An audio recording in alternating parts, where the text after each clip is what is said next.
उसको उसके खिलाफ है। राहुल गांधी भी ज्वाइन कर रहे हैं, लेफ्ट के दोनों जनरल सेक्रेटरी भी वहां पहुंच चुके हैं ज्वाइन करने के। देखिए, मैं समझता हूं सैद्धांतिक तौर पे पहले ये समझा जाए कि इस देश में जब कभी बंद का आह्वान होता है तो लोगों के दिमाग खोलने की मंशा होती है। जो संस्थाओं में बैठे लोग हैं, सरकार में बैठे लोग हैं, उनको ये समझाने की कोशिश होती है कि लोकतंत्र संवाद से चलता है, एक तरफा निर्णयों से नहीं चलता है। ये पहले से तय था, लेकिन हाल में जब एसआईआर को लेकर के इलेक्शन कमीशन की हठधर्मिता को लोगों ने महसूस किया, बहुत करीब से महसूस किया, अराजकता की स्थिति उत्पन्न हो गई है बिहार में, हाहाकार मचा हुआ है। मैं एग्जेजरेट एक पैसा नहीं कर रहा हूं, अतिरेक में कोई बात नहीं कह रहा हूं, हर अखबार फील्ड स्टोरी कर रहा है।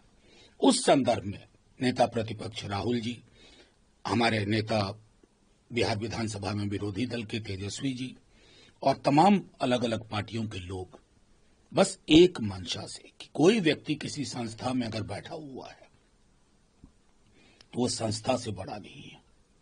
संस्थाएं निरंतरता में चलती हैं, संवाद से चलती हैं।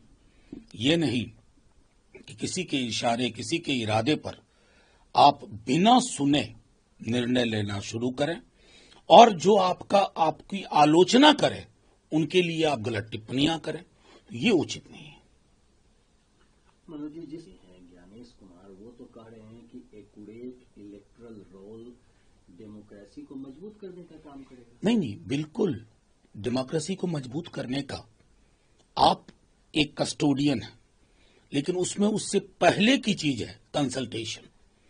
आपने जब पदभार ग्रहण किया था तो तालियों की गड़गड़ाहट के बीच कहा था कि मेरे सारे निर्णय पॉलिटिकल पार्टी से बातचीत के बाद होंगे। था इसमें बात की थी किसी से, या किसी एक पार्टी से बात करके तय कर लिया कि सबसे बात हो गई? ये चिंता का विषय। 11 दस्तावेज यही चलेंगे, बाकी सब अमान्य है। ये कहां से निर्णय हुआ?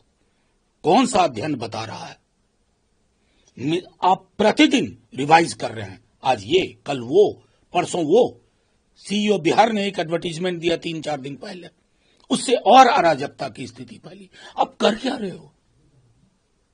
आपको पता नहीं आप किस चीज को हाथ लगा रहे हैं। परेशान कौन होगा? गरीब, दलित, पिछड़ा, मुसलमान। आपने खुद कहा कि 20% तकरीबन लोग बिहार के बाहर रहते हैं, तो आपके निशाने पे वो है, क्योंकि 25 दिन में वो दस्तावेज सारे जुटा नहीं लेंगे। दस्तावेज जुटाओ अभियान चला दिया आपने। इन विषयों को ध्यान में रखते हुए मैं समझता हूं किसी भी संस्था को ये ना लगे कि व्यक्ति संस्था से बड़ा है। आप कुछ नहीं है, ये निरंतरता है। कोई नया आयोग फायोग नहीं होता। चुनाव आयोग सुकुमार सेन से जो यात्रा शुरू हुई है वो यहां तक पहुंची है, लेकिन आईना रखना होगा।